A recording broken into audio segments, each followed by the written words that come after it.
with this tri-motor plane, and he's going to tell you a little about it because he's the pilot. Hi, I'm John, and this is a 1929 Ford Tri-Motor made by Ford Motor Company in Dearborn, Michigan. The same company makes cars and trucks today. Back in the 1920s, they made airplanes and started the airline business.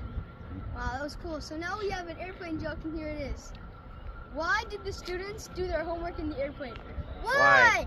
Because they wanted to get higher grades. That was what he described. That's great joke.